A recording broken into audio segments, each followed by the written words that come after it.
Hello everyone, स्वागत है आप सभी का एमडी डिफेंस एकेडमी के यूट्यूब चैनल पर। आज की इस वीडियो से हम अपना सैनिक स्कूल क्लास 6 का रीजनिंग का जो सिलेबस है उसको स्टार्ट कर रहे हैं। हमारे पास जो सबसे पहला चैप्टर है जिससे मैं रीजनिंग स्टार्ट कर रहा हूं वो है डायरेक्शन एंड डिस्टेंस। आज उसकी क्लास 1 है। इस क्लास में कंप्लीट समझेंगे कि डायरेक्शन एंड डिस्टेंस में हमको क्या क्या चीज़ें पढ़नी है, किन किन बातों का ध्यान रखना है। तो स्टार्ट करते हैं। देखिए, डायरेक्शन क्या होते हैं। डायरेक्शन अगर हिंदी में बात करें तो दिशा, दिशा डायरेक्शन की हम किस डायरेक्शन में मूव कर रहे हैं, ईस्ट में, नॉर्थ में, साउथ में, कौन सी डायरेक्शन में। डिस्टेंस का तो आप सभी को आइडिया होगा, मीन्स दूरी। जैसे मैं बोलूं मैं ए पॉइंट से लेके बी पॉइंट तक गया और इस बीच में जो मैंने डिस्टेंस ट्रेवल किया वो 10 किलोमीटर है, तो ये चीज क्या होती है, दूरी यानी डिस्टेंस।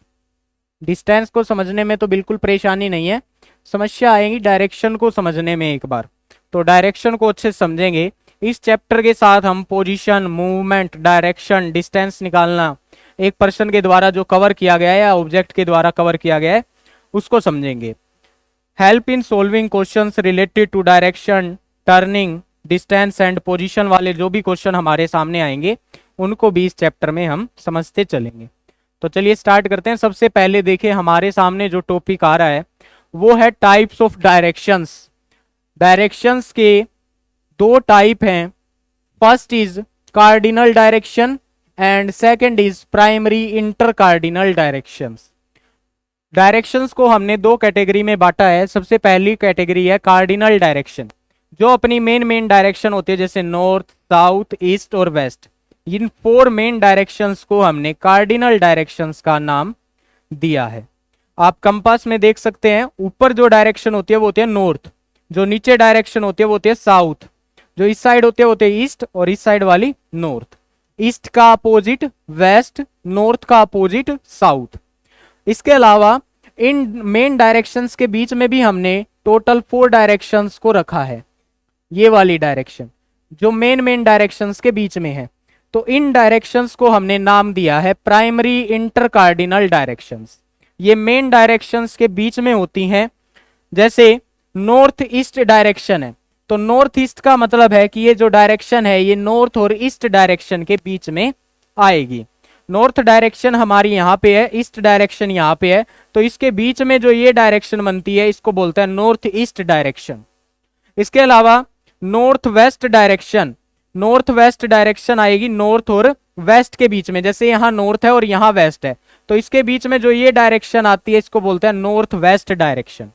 उसी तरह से साउथ ईस्ट डायरेक्शन होगी और फिर वैसे ही साउथ वेस्ट डायरेक्शन अपने पास होगी। जैसे साउथ ईस्ट है, तो साउथ ईस्ट का मतलब होगा वो डायरेक्शन जो साउथ और ईस्ट के बीच में आती हो, यानी यहां पर। साउथ वेस्ट का मतलब जो डायरेक्शन साउथ और वेस्ट के बीच में आती हो, यानी यहां पे।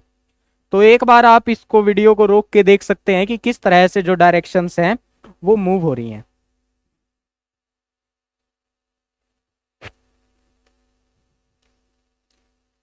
अब एक बात का यहां ध्यान रखना है कि जब भी आप डायरेक्शन लिखें, मेनली ये वाली प्राइमरी इंटर कार्डिनल डायरेक्शन जब भी आप लिखने जाएं, तो एक बात का ध्यान रखना है कि जो नॉर्थ डायरेक्शन है और जो साउथ डायरेक्शन है इसको पहले लिखना है। जो ये वाली डायरेक्शन है नॉर्थ और ये है साउथ, इनको पहले लिखना है। इसको आप ऐसे नहीं लिख सकते ईस्ट साउथ, ये चीज गलत है। पहले साउथ को लिखा जाएगा, साउथ ईस्ट होगा, साउथ ईस्ट, ना कि ईस्ट साउथ। इसको लिखने का तरीका ही ऐसे बनाया गया है कि पहले या तो नॉर्थ को लिखा जाए या फिर साउथ को लिखा जाए। जब साउथ वाली डायरेक्शंस की बात होगी तो साउथ को ले लेंगे और नॉर्थ की होगी तो नॉर्थ वाली को ले लेंगे। ना ही तो वेस्ट को पहले लिखना, ना ही ईस्ट को पहले लिखना। जैसे यहां पर है नॉर्थ वेस्ट है, तो इसको वेस्ट नॉर्थ नहीं लिखा जाता, इसको नॉर्थ वेस्ट ही लिखा जाता है। पहले नॉर्थ लिखी जाए फिर वेस्ट, तो नॉर्थ वेस्ट। इन डायरेक्शंस को आपने दिमाग में बिठा लेना है। टोटल 8 डायरेक्शंस की हम यहाँ पे बात कर रहे हैं। हम अप और डाउन यानी ऊपर और नीचे वाली डायरेक्शन की बात इस चैप्टर में नहीं करेंगे। टोटल 8 डायरेक्शंस की बात हुई है। 4 डायरेक्शन को 2 टाइप में हमने बांटा है। एक तो कार्डिनल डायरेक्शन, जो मेन 4 डायरेक्शन होती है अपनी, वो हो गई नॉर्थ, साउथ, ईस्ट, वेस्ट।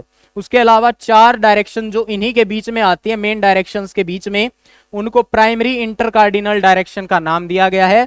इसमें मैंने एक खास बात आपको ये बताई कि नॉर्थ और साउथ को पहले लिखना है, ईस्ट और वेस्ट को पहले नहीं लिखना। नॉर्थ और ईस्ट डायरेक्शन जो है वो नॉर्थ और ईस्ट के बीच में आएगी, बीच में। तो इन सभी बातों का ध्यान रखना। ये जो स्लाइड है इसका कंटेंट इतना ही था। अब नेक्स्ट बढ़ते हैं आगे। अब हमारे पास है दो टाइप के रोटेशन होते हैं, दो टाइप के रोटेशन यानी दो प्रकार के घुमाव, दो प्रकार के घुमाव होते हैं। एक तो होता है clockwise rotation and other one is anti clockwise rotation. Clockwise rotation and anti clockwise rotation, नाम से ही क्लियर है। क्लॉकवाइज रोटेशन में क्या होगा कि जैसे हमारी क्लॉक मूव करती है जिस डायरेक्शन में, उसी डायरेक्शन में मूवमेंट होना क्लॉकवाइज डायरेक्शन कहा जाता है। और अगर घड़ी के अपोजिट डायरेक्शन में, क्लॉक के अपोजिट डायरेक्शन में हम मूव करते हैं तो उसको बोला जाता है anti clockwise direction. Anti means opposite, कि ये तो मेरा एंटी है, ये तो मेरा अपोजिट है, तो एंटी मीन्स अपोजिट। अगर एंटी क्लॉकवाइज है मीन्स क्लॉक के अपोजिट मूव करना है। अब आप सभी को पता है जैसे यहाँ पे घड़ी बनी हुई है, अगर आप इस डायरेक्शन में मूव करेंगे तो ये होती है क्लॉकवाइज डायरेक्शन, क्योंकि घड़ी की जो सुइयां हैं वो इसी डायरेक्शन में मूव करती हैं, तो ये हो गया क्लॉकवाइज रोटेशन। अगर वहीं पे आप इस डायरेक्शन में मूव करते हैं उल्टी दिशा में, अब घड़ी की सुइयां इस डायरेक्शन में तो मूव नहीं करती, ये तो अपोजिट है, उल्टा है, तो ये हो जाएगा एंटी क्लॉकवाइज रोटेशन। ये दो खास बातें थी जो इस चैप्टर में बहुत ज्यादा यूज होंगी, इनका आपको विशेष रूप से ध्यान रखना है। नेक्स्ट हम आगे बढ़ते हैं, लेफ्ट टर्न और राइट टर्न के बारे में समझेंगे। लेफ्ट टर्न क्या होता है, राइट टर्न क्या होता है। देखिए लेफ्ट टर्न में क्या लिखा हुआ है, सिंगल लेफ्ट टर्न। अगर आप सिंगल लेफ्ट टर्न लेते हैं तो इसका मतलब होता है 90 डिग्री एंटी क्लॉकवाइज घूम जाना। 90 डिग्री एंटी क्लॉकवाइज घूम जाना is called left turn and right turn is 90 degree clockwise rotation.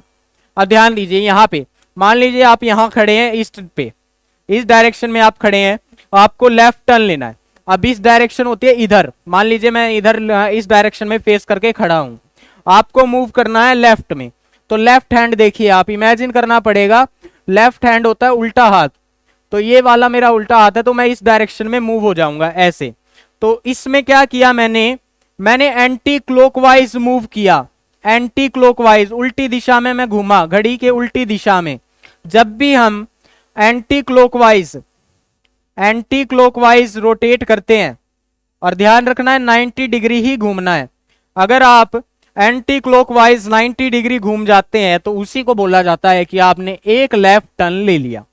अगर वहीं पे आप 90 डिग्री क्लॉकवाइज घूमते हैं, मींस जैसे मैं इस डायरेक्शन में जा रहा हूं, इस साइड मेरा फेस है, मैं राइट डायरेक्शन में मूव करना चाहता हूं, राइट टर्न लेना चाहता हूं, यानी सीधे हाथ की तरफ घूमना चाहता हूं, तो ये मेरा सीधा हाथ है, मैं इस साइड रोटेट करूंगा तो ये मेरा राइट टर्न हो गया। अब मैंने क्या किया, मैं देखिए किस डायरेक्शन में घूमा, क्लॉकवाइज डायरेक्शन में मैंने रोटेशन किया। कितना, यहाँ पे ऐसे था मैं और ऐसे हो गया, यानी ये 90 डिग्री का एंगल मैंने फॉर्म किया। ठीक है, इस डायरेक्शन में था, मैं इस दिशा में घूमा 90 डिग्री क्लॉकवाइज, तो ये हो गया राइट टर्न। ये चीज बड़ी काम आएगी आगे क्वेश्चंस को सोल्व करने में। एक बार स्क्रीन पर आप जो भी चीजें लिखी हुई हैं उनको अच्छे से पढ़ लें।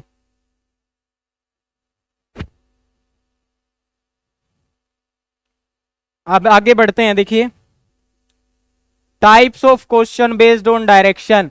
इस चैप्टर में हमको किस किस टाइप के कैसे कैसे क्वेश्चन देखने को मिलेंगे वो देखते हैं। सबसे पहले आपके पास क्वेश्चन आएंगे रिलेटिव टू रोटेशन, रोटेशन के ऊपर बेस्ड क्वेश्चन आपको देखने को मिलेंगे। डिस्टेंस के ऊपर बेस्ड क्वेश्चन देखने को मिलेंगे, फेस के ऊपर बेस्ड क्वेश्चन देखने को मिलेंगे। फेस मींस कि ये पर्सन उसकी साइड फेस करके खड़ा है, नॉर्थ डायरेक्शन में है, इस डायरेक्शन में है, तो ये बताइए ये पर्सन कौन सी डायरेक्शन में होगा। तो इस तरह से क्वेश्चन को थोड़ा घुमा फिरा के आपसे आंसर्स निकालने के लिए बोला जाएगा। रिलेटिव पोजीशन बोला जाएगा कि ये पर्सन मेरे नॉर्थ में है तो उसके रिलेटिव में मैं कौन सी डायरेक्शन में होऊंगा, तो इस तरह के क्वेश्चन आ सकते हैं। रिलेटिव टू शैडो या रिलेटिव टू सन, कि जब सन जो है सन सेट होता है तो मेरी परछाई इस साइड बनती है, सनराइज के टाइम किस साइड परछाई बनेगी, इस तरह का क्वेश्चन आपको देखने को मिलेगा। तो सबसे पहले हम स्टार्ट करते हैं फर्स्ट टाइप से, रिलेटिव टू रोटेशन। इसमें देखिए एग्जाम्पल नंबर 1, एग्जाम्पल के थ्रू समझाता हूं आपको कि किस तरह का क्वेश्चन आपके एग्जाम में आ सकता है। क्वेश्चन है विंड वेन। विंड वेन होता है जो हमको दिशा दिखाने का काम करती है। एक ऐसा मतलब इंस्ट्रूमेंट लगा देते हैं छत के ऊपर जो डायरेक्शन बताता है। अगर वो मान लीजिए ईस्ट डायरेक्शन की हवा है तो इस साइड फेस करेगा, अगर वेस्ट की है तो वेस्ट साइड फेस करेगा, तो उसको बोलते हैं विंड वेन।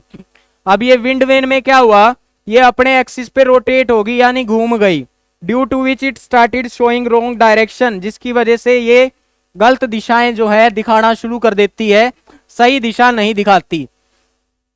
क्या दिखाती है ये फिर, ये क्या कह रहे हैं, इट शोज ईस्ट डायरेक्शन, ये ईस्ट डायरेक्शन शो करती है, when it is actually pointing toward north, जब असल में नॉर्थ होता है।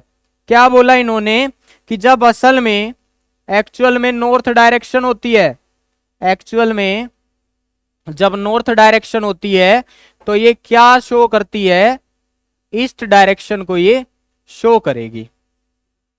ये इन्होंने बोला इट शोज इट्स डायरेक्शन, इस डायरेक्शन को शो करेगी, when it is actually pointing toward north, जब असल में नॉर्थ होगा। पूछा क्या जा रहा है, what will be the actual direction, actual direction क्या होगी, that is indicated as south, जब साउथ शो करा जाएगा रोंग, तो हमको यहां बताना है यहां क्या आएगा। अब देखिए करना क्या है, इस चीज को हम मैप पे प्लॉट करके देखेंगे, आपको डायरेक्शंस का पता होना चाहिए। ये जैसे यहाँ पे मैंने एक लाइन खींची, ये वाली डायरेक्शन होती है ईस्ट, ये वाली जो डायरेक्शन होती है ये होती है ईस्ट, ये होती है वेस्ट, ऊपर वाली नॉर्थ और नीचे वाली साउथ। तो इन डायरेक्शंस का आपको पता होना चाहिए। अब क्या कह रहे हैं कि जो नॉर्थ डायरेक्शन है उसको ईस्ट शो कर रहे हैं। अब मेरे को ना ये वाली चीज पता है, मेरे को ये निकालना है, तो मैं इसको रखूंगा और इसके हिसाब से इसको देखूंगा। ईस्ट डायरेक्शन को नॉर्थ होगा, ईस्ट डायरेक्शन का नॉर्थ होगा, ईस्ट डायरेक्शन यहाँ है, ईस्ट डायरेक्शन का क्या होगा, नॉर्थ होगा, ईस्ट डायरेक्शन का क्या होगा, नॉर्थ होगा। तो हमको बताना है साउथ का क्या होगा, साउथ का, इसका बताना है क्या होगा। तो यहां देखिए मैंने क्या रोटेशन किया, ये कौन सी रोटेशन है, इस रोटेशन को क्या बोलते हैं, क्लॉकवाइज या एंटी क्लॉकवाइज, एंटी क्लॉकवाइज, क्योंकि ये घड़ी की उल्टी दिशा है। यानी जब ईस्ट शो कर रहे हैं तो एक्चुअल में नॉर्थ है, जब ईस्ट शो कर रहे हैं तो एक्चुअल में क्या है, नॉर्थ। एंटी क्लॉकवाइज 90 डिग्री का टर्न लेना है, एंटी क्लॉकवाइज 90 डिग्री का टर्न। तो जो अगर रोंग साउथ है तो एक्चुअल में क्या होगा, 90 डिग्री एंटी क्लॉकवाइज घूमेंगे। साउथ है तो यहां हो जाएगा ईस्ट, साउथ है तो क्या हो जाएगा, ईस्ट हो जाएगा। तो इसका करेक्ट आंसर होगा ईस्ट। एक बार दोबारा से बताते हैं क्या बोला, एक विंड वेन है, विंड वेन होता है घर के ऊपर कोई इंस्ट्रूमेंट लगा देना जिसके थ्रू हमको पता लगता रहे कि किस डायरेक्शन में जो विंड है वो फ्लो कर रही है। वो अपने एक्सिस पे जो है वो रोटेट हो जाती है, यानी उसमें कुछ गड़बड़ हो जाती है, वो रॉन्ग डायरेक्शन दिखाना स्टार्ट कर देती है। वो क्या करती है, इस डायरेक्शन शो करती है जब एक्चुअल में नॉर्थ हो, जब एक्चुअल में नॉर्थ हो तो वो इस डायरेक्शन शो करती है। हमको ये बताना है कि एक्चुअल में कौन सी डायरेक्शन होगी जब साउथ को इंडिकेट किया जाएगा, जब साउथ होगी तो यहाँ एक्चुअल में क्या होगा। अब मैंने इस पूरे डाटा को इस पे ग्राफ पे एक बार प्लॉट करने की कोशिश की कि अगर जब ये ईस्ट शो कर रही है तो एक्चुअल में क्या है, नॉर्थ, जब ईस्ट शो कर रही है तो एक्चुअल में नॉर्थ है। यानी हमने एंटी क्लॉकवाइज मूव करना है 90 डिग्री, तो हम अपनी एक्चुअल डायरेक्शन पे आ जाएंगे। अगर ईस्ट में रोंग है तो नॉर्थ पे जाना है करेक्ट करने के लिए, यानी एंटी क्लॉकवाइज 90 डिग्री मूव करना है। उसी तरह से अगर साउथ रोंग है तो इसको करेक्ट करने के लिए भी एंटी क्लॉकवाइज 90 डिग्री जाना पड़ेगा। साउथ यहाँ है, एंटी क्लॉकवाइज 90 डिग्री जाएंगे तो ईस्ट पे आ जाएंगे, ईस्ट अपना करेक्ट आंसर है। तो ये हो गया ए ऑप्शन आंसर। इसका नेक्स्ट क्वेश्चन देखिए, अब एग्जाम्पल नंबर 2। इस क्वेश्चन को ध्यान से पढ़ेंगे। क्या बोला है, हीना नाम की लड़की है जो कि नॉर्थ ईस्ट डायरेक्शन में फेस करके खड़ी है, नॉर्थ ईस्ट डायरेक्शन में लुकिंग टुवर्ड। देखिए ध्यान से, सबसे पहले मैं क्या करता हूं, यहां पे डायरेक्शंस बना लेता हूं। ये डायरेक्शन होती है ईस्ट, ये वेस्ट, नॉर्थ एंड साउथ। ये वाली बीच की डायरेक्शन नॉर्थ ईस्ट, मैंने बोला था नॉर्थ और ईस्ट साउथ को पहले लिखना है।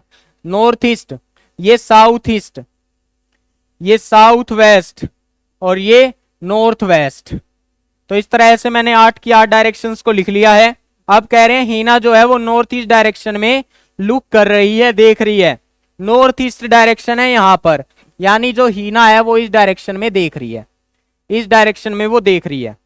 अब आगे इन्होंने बोला कि वो 45 डिग्री क्लॉकवाइज घूमेगी, 45 डिग्री क्लॉकवाइज, और फिर 135 डिग्री एंटी क्लॉकवाइज घूमेगी। तो आपको ध्यान रखना है कि 45 डिग्री का एंगल कितना होता है और 135 डिग्री का एंगल कितना होता है।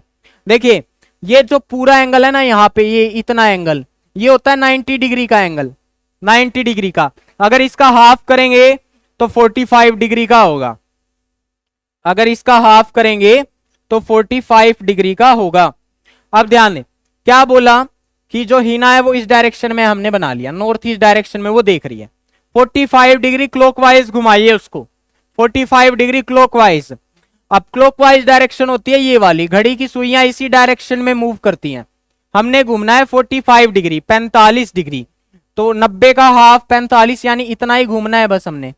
यानी अब हम आगे होंगे ईस्ट पे, हम इस डायरेक्शन पे आ गए होंगे, ईस्ट पे आ गए हम 45 डिग्री क्लॉकवाइज का टर्न लेके। उसके बाद क्या बोला, 135 डिग्री एंटी क्लॉकवाइज घूम जाओ, 135 एंटी क्लॉकवाइज। अब 135 का मतलब क्या हुआ, 135 को ऐसे लिख सकते हैं आप 90 डिग्री प्लस 45 डिग्री। अगर 135 एकदम नहीं समझ में आ रहा तो इसको ब्रेक डाउन कर लेंगे 90 डिग्री प्लस 45 डिग्री के दो एंगल में। पहले हम क्या करेंगे, 90 डिग्री का एंटी क्लॉकवाइज टर्न लेंगे। देखिए 90 डिग्री मैंने आपको बताया ये पूरा होता है, एंटी क्लॉकवाइज इसका अपोजिट होगा, यानी इस डायरेक्शन में जाएंगे हम। तो 90 डिग्री एंटी क्लॉकवाइज ये हो गया, फिर 45 डिग्री और बचा है, तो 45 डिग्री और आधा इसका, तो यानी अब हम इस डायरेक्शन में आ गए, यानी अब हम इस डायरेक्शन में आ गए। ये वाली डायरेक्शन कौन सी है, नॉर्थ वेस्ट। यही हमसे पूछा है, in which direction is she looking now, वो किस डायरेक्शन में देख रही है, नॉर्थ वेस्ट डायरेक्शन में वो अब देख रही है। आ गया होगा सभी को समझ में। नेक्स्ट क्वेश्चन पे मूव करते हैं। अगर नहीं आया तो आप वीडियो को प्लेबैक करके भी इसको दोबारा से समझ सकते हैं। नेक्स्ट क्वेश्चन है रिलेटिव टू डिस्टेंस के ऊपर बेस्ड। रिलेटिव टू डिस्टेंस का मतलब होता है कि मान लीजिए क्वेश्चन के थ्रू, इसमें जो बताया उसके थ्रू ही समझाता हूं आपको, कि एक लड़का है राम, राम नाम का एक लड़का है, वो ए पोजीशन पे खड़ा है, ए स्टार्टिंग पॉइंट है उसका, यहां पे वो खड़ा है। उसके बाद वो मूव करता है पॉइंट सी तक, वो पॉइंट सी तक मूव करता है, पॉइंट सी यहां बना हुआ है, through point B, point B के रास्ते से होके पॉइंट बी यहां है, यानी पहले वो बी पे गया फिर सी पे गया, इस तरह से उसने अपना डिस्टेंस ट्रेवल किया है। अब यहां ध्यान दीजिए कि ए से बी पे गया और फिर बी से सी पे गया, तो यहां बीच में उसने एक टर्न लिया है, और ये टर्न कैसा है, 90 डिग्री का टर्न है, 90 डिग्री का टर्न है।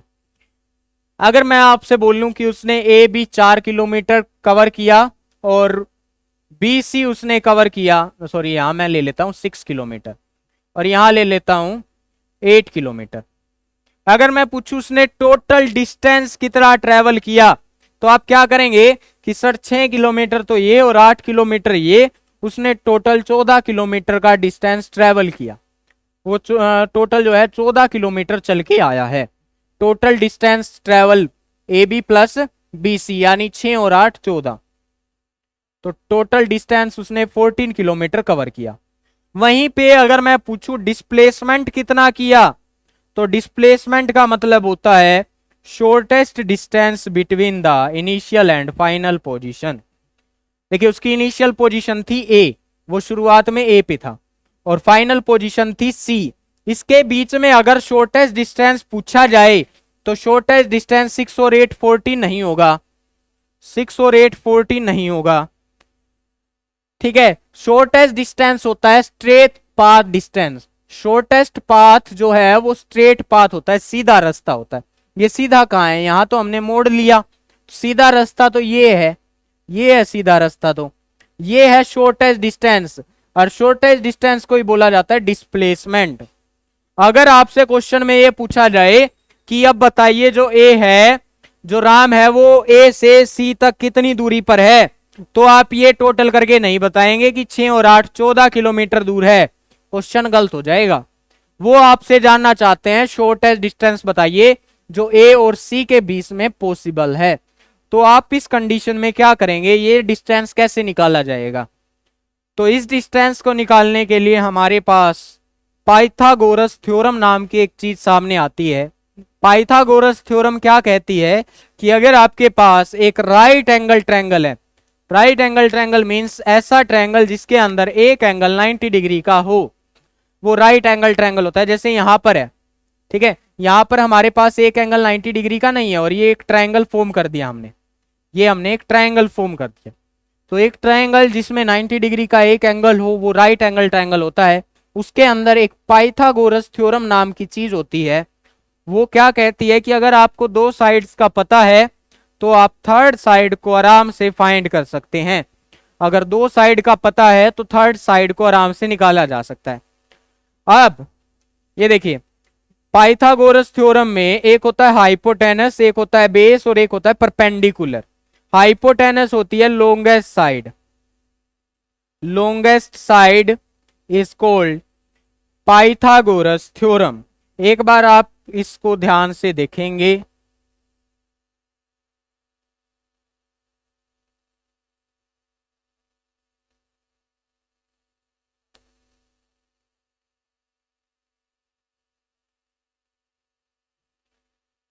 लॉन्गेस्ट साइड को हाइपोटेनस बोला जाता है। इसके अलावा दो साइड और होती हैं, बेस और परपेंडिकुलर। बेस और परपेंडिकुलर आप अपनी इच्छा से मान सकते हैं।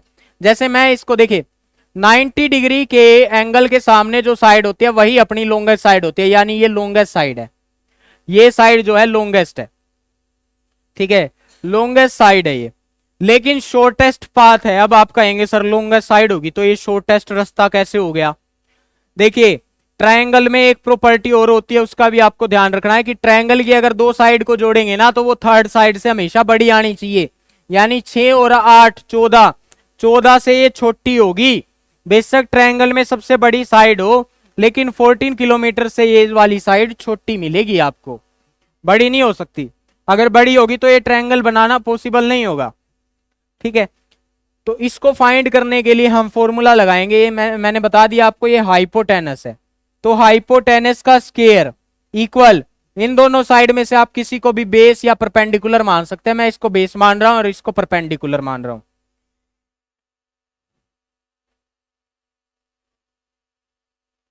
अब देखिए, hypotenuse square equal perpendicular square plus base square. Hypotenuse हमको नहीं पता तो इसको सेम लिखेंगे, परपेंडिकुलर पता है 8 है, 8 का स्क्वायर 64, बेस पता है 6 है, 6 का स्क्वायर 36, 64 और 36 हो गया 100। Hypotenuse square equal 100। तो यहां से अगर आप स्क्वायर को राइट साइड शिफ्ट करेंगे तो ये रूट बनाएगा, hypotenuse equal under root of 100 means 10। तो हाइपोटेनस कितना आ गया? 10 आ गया, यानी 10 किलोमीटर। अगर आपसे ये पूछा जाए कि राम की इनिशियल पोजीशन और फाइनल पोजीशन के बीच शॉर्टेस्ट डिस्टेंस कितना है, तो आप 14 किलोमीटर नहीं 10 किलोमीटर आंसर देंगे। 10 किलोमीटर इसका करेक्ट आंसर होगा, ना कि 14 किलोमीटर। 14 किलोमीटर तो वो टोटल डिस्टेंस है जो राम ने ट्रेवल किया है। लेकिन अगर वो मान लीजिए अब सी पे है, सी से वो अपने घर वापस जाना चाहता है, तो उसको शॉर्टेस्ट डिस्टेंस कितना ट्रेवल करना पड़ेगा? 10 किलोमीटर ट्रेवल करना पड़ेगा। नेक्स्ट देखिए, इसी पे बेस्ड एक क्वेश्चन सोल्व करते हैं। क्या बोला है यहां पर?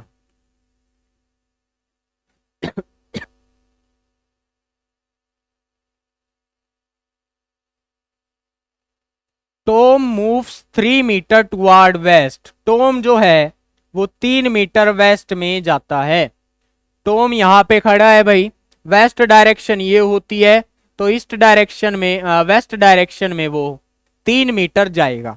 उसके बाद वो राइट टर्न लेगा। अब देखिए वो यहां पे है, मैंने आपको समझाया था राइट टर्न का मतलब होता है 90 डिग्री क्लॉकवाइज डायरेक्शन में घूम जाना। अब मेरे को ये बताइए, क्लॉकवाइज डायरेक्शन नीचे की तरफ होगी या ऊपर की तरफ? ऐसे होगी, ऊपर की साइड होगी, यानी ये वाली चीज जो है ग्राफ यहाँ पे गलत बना हुआ है, इसको एक बार के लिए आप छोड़ देंगे। ये चीज यहाँ गलत बनी हुई है, इसको मैं अलग से बना के आपको समझा रहा हूं। देखिए, वो वेस्ट डायरेक्शन में 3 मीटर जाता है, उसके बाद राइट टर्न लेता है, राइट टर्न होगा नीचे की साइड और 4 मीटर जाएगा, 4 मीटर। उसके बाद क्या करते हैं, how far is from Tom from is initial position. अब टॉम देखिए यहाँ पे है, यहाँ पे है, वो शुरू हुआ था यहां से चलना। पूछ रहे हैं टॉम अब अपनी इनिशियल पोजीशन से कितनी दूर है, तो आप ये नहीं कहेंगे सर 3 और 4 7 मीटर दूर है ना, वो पूछना चाहते हैं ये शॉर्टेस्ट डिस्टेंस बता दो, ये कितना है ये बता दीजिए। तो आप इसमें क्या लगाएंगे, पाइथागोरस थ्योरम अप्लाई करेंगे। ये वाला जो एंगल है ये 90 डिग्री का एंगल है, 90 डिग्री का एंगल है। 90 डिग्री के सामने जो है वो हाइपोटेनस होता है, यानी हाइपोटेनस हमको निकालना है। पाइथागोरस थ्योरम क्या कहती है, हाइपोटेनस स्क्वायर इक्वल होता है perpendicular square plus base square के। हाइपोटेनस स्क्वायर इक्वल होता है perpendicular square plus base square के। देखिए हाइपोटेनस तो हमको नहीं पता, तो ये तो सेम लिखा जाएगा। परपेंडिकुलर बेस आप कुछ भी मान सकते हैं, चाहे तो 4 को परपेंडिकुलर मान ले, चाहे तो 3 को, इसमें कोई परेशानी की बात नहीं होगी। लेकिन हाइपोटेनस हमेशा फिक्स रहता है, 90 डिग्री के एंगल के सामने जो साइड होती है वही हाइपोटेनस होगी, उसको हम चेंज नहीं कर सकते अपनी इच्छा अनुसार। हाइपोटेनस फिक्स है, परपेंडिकुलर और बेस जो है वो शिफ्ट होते रहते हैं। तो मैं परपेंडिकुलर अब की बार इसको मान रहा हूं और इसको बेस मान रहा हूं। तो परपेंडिकुलर का स्क्वायर, परपेंडिकुलर 3 है, 3 का स्क्वायर 9, बेस 4 है, 4 का स्क्वायर 16। तो हाइपोटेनस स्क्वायर इक्वल हो जाएगा 9 प्लस 16 यानी 25। हाइपोटेनस स्क्वायर 25 आ गया, तो हाइपोटेनस अपने पास आ जाएगा अंडर रूट ऑफ 25 यानी 5। यानी अब टॉम जो है वो अपनी इनिशियल पोजीशन से 5 मीटर के डिस्टेंस पर खड़ा है। ठीक है, 5 मीटर के डिस्टेंस पर अब वो खड़ा है। तो इसका आंसर ऑप्शन नंबर ए होगा, ना कि ऑप्शन नंबर बी। 3 और 4 को जोड़ के नहीं बताना है यहाँ पे कि 3 और 4 7 हो गया सर, 7 मीटर दूर खड़ा है, गलत हो जाएगा। वो कह रहे हैं इनिशियल पोजीशन से, यानी यहां से अब वो कितनी दूर खड़ा है। तो वो यूं नहीं कह रहे कि आप भी ऐसे ही चल के आओ ना, वो कह रहे हैं आप सीधा उड़ के आओ, बेशक जल्दी से जल्दी आ जाओ, यहाँ बता दो कितना डिस्टेंस है। ये वो शॉर्टेस्ट डिस्टेंस जानना चाहते हैं आपसे, वो यूं नहीं कह रहे कि आप भी जैसे टॉम गया वैसे ही जाओ। शॉर्टेस्ट डिस्टेंस, सबसे ज्यादा शॉर्टकट जो पॉसिबल है उससे आओ। तो 5 मीटर इसका आंसर हो गया। नेक्स्ट क्वेश्चन पे हम मूव करते हैं। रिलेटिव टू फेस, फेस के रिलेटिव में हमसे डायरेक्शन पूछी जाएगी। कैसे, देखिए ध्यान दीजिए, ये वाली चीजें मैं आपको पहले ही बता चुका हूं। Left turn 90 degree anti clockwise होता है, राइट टर्न 90 डिग्री क्लॉकवाइज होता है। और ये भी बता दिया है कि इसमें रिलेटिव टू फेस में कैसा क्वेश्चन आएगा। देखिए एग्जाम्पल के थ्रू बाकी और ज्यादा क्लियर होगा। क्या बोला, जेरी जो है 3 मीटर नॉर्थ में रन करता है, नॉर्थ यानी ऊपर की साइड वो 3 मीटर मूव करता है। उसके बाद वो लेफ्ट टर्न लेता है, लेफ्ट टर्न यानी एंटी क्लॉकवाइज। एंटी क्लॉकवाइज इस डायरेक्शन में होगा या इस डायरेक्शन में, ये तो क्लॉकवाइज हो गया, क्लॉक इसी डायरेक्शन में मूव करती है, तो हमको इस डायरेक्शन में जाना है। इसमें कितना, 4 मीटर जाना है, 4 मीटर। उसके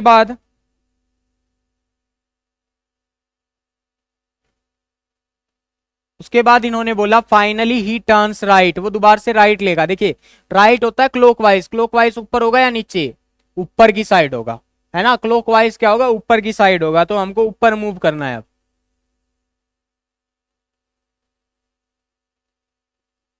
कितना, 3 मीटर। तो हम ऐसे मूव कर रहे हैं। पहले हमने नॉर्थ डायरेक्शन में 3 मीटर लिया, फिर हम लेफ्ट मुड़े 4 मीटर गए, फिर हम राइट गए और 3 मीटर गए। तो इस तरह की अभी तक फिगर हमारे पास बनी है। कह रहे हैं calculate the total distance covered by Jerry. अब टोटल डिस्टेंस बताइए जो जेरी ने कवर किया। तो इसमें अब की बार आपको यही प्लस करने हैं, 3 और 4 7, 7 और 3 10, यानी टोटल डिस्टेंस जो है उसने 10 मीटर जो है कवर किया है। फाइंड द डायरेक्शन, वो डायरेक्शन बताइए। अब वो फेस करके खड़ा है जिसमें, अब वो किस डायरेक्शन में फेस करके खड़ा है। देखिए एरो किस डायरेक्शन में है, ऊपर की साइड, ऊपर होती है नॉर्थ डायरेक्शन। तो वो अब कहाँ खड़ा है, नॉर्थ डायरेक्शन में फेस करके खड़ा है। तो इस तरह से ये एग्जांपल अपना कंप्लीट हुआ। आगे देखते हैं क्या है हमारे पास। रिलेटिव पोजीशन, ये कैसा क्वेश्चन बनेगा इसमें वो देखेंगे। दूसरे पर्सन के रिस्पेक्ट में हम किस डायरेक्शन में खड़े हैं वो बताना होगा। ठीक है, अब जैसे मैं कह दूं मैं तो नॉर्थ डायरेक्शन में खड़ा हूं, नॉर्थ में, लेकिन कोई हमको कहीं और से देखे तो उसको लगेगा नहीं आप तो साउथ में खड़े हैं। तो दूसरे पर्सन के रिस्पेक्ट में हमको डायरेक्शन बतानी आनी चाहिए, कैसे होगा क्वेश्चन के थ्रू देखेंगे। P is to the north of Q, Q के नॉर्थ में, Q मैंने यहां बना लिया, Q का नॉर्थ यानी ऊपर की साइड कौन है, P है। यानी यहां पर P है, Q के ऊपर जो है वो P है। उसके बाद क्या बोला, R is to the west of Q, Q के वेस्ट में, Q का वेस्ट होगा इस डायरेक्शन में, Q का वेस्ट होगा इस डायरेक्शन में, ये वाली डायरेक्शन में कौन है, R है। R is to the west of Q, Q के वेस्ट में यानी इस साइड कौन है, R है। अब पूछा क्या, इन विच डायरेक्शन, किस डायरेक्शन में P है, with respect to R, R के रिस्पेक्ट में। देखिए R यहां है, R के रिस्पेक्ट में P की क्या डायरेक्शन है, ये वाली डायरेक्शन पूछी जा रही है कौन सी है, ठीक है, ये वाली डायरेक्शन कौन सी। अगर आपको यूं समझ में नहीं आ रहा तो आप इस तरह से इसको रिप्रेजेंट कर सकते हैं, ये होती है इस डायरेक्शन, ये होती है नॉर्थ डायरेक्शन, तो ये बीच वाली कौन सी होती है, नॉर्थ ईस्ट। तो इसका आंसर हो जाएगा नॉर्थ ईस्ट डायरेक्शन में, north east direction, north east direction.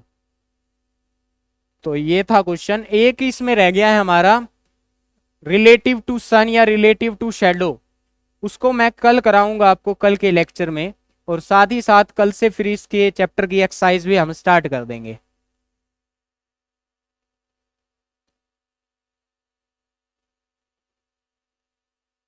ये मैंने आपको 4 पढ़ा दिए आज, ये हो गया, ये हो गया, ये हो गया, ये हो गया। इसको मैं कल एक्सप्लेन करूंगा, और इसी के साथ फिर हम इसकी प्रैक्टिस के जो क्वेश्चंस हैं उनकी भी स्टार्टिंग कल से कर देंगे। तो आज की इस वीडियो के लिए बस इतना ही, मिलेंगे नेक्स्ट वीडियो में। अगर आपका कुछ भी डाउट है तो आप कमेंट सेक्शन में लिख सकते हैं, वहां पर मेरी कोशिश रहेगी कि आपके हर एक बात का जो आंसर है वो आपको मिले। नेक्स्ट वीडियो में हम इसी चैप्टर को कंटिन्यू करेंगे। इस चैप्टर में अराउंड 2-3 दिन का समय अभी लगेगा, क्योंकि कुछ कॉन्सेप्ट्स भी रहते हैं और प्रैक्टिस अच्छे से करेंगे, तो 3-4 दिन तो कम से कम इस चैप्टर पे हम लगाएंगे। अगर आपको सैनिक स्कूल की, मिलिट्री स्कूल की कोचिंग के लिए स्टडी मटेरियल की जरूरत है या आप कोचिंग लेना चाहते हैं तो एमडी डिफेंस एकेडमी से आप संपर्क कर सकते हैं। जो मोबाइल नंबर है वो आपकी स्क्रीन के नीचे चल भी रहा होगा, बाकी मैं यहाँ पे आपके लिए लिख भी दे रहा हूँ। कोई भी स्टडी मटेरियल की रिक्वायरमेंट हो, मॉक टेस्ट की रिक्वायरमेंट हो, या किसी इन्फॉर्मेशन की जानकारी चाहते हो, तो आप इस कॉन्टैक्ट नंबर पर कॉल करके हमसे जानकारी ले सकते हैं। मिलेंगे नेक्स्ट वीडियो में, तब तक के लिए जय हिंद, जय भारत।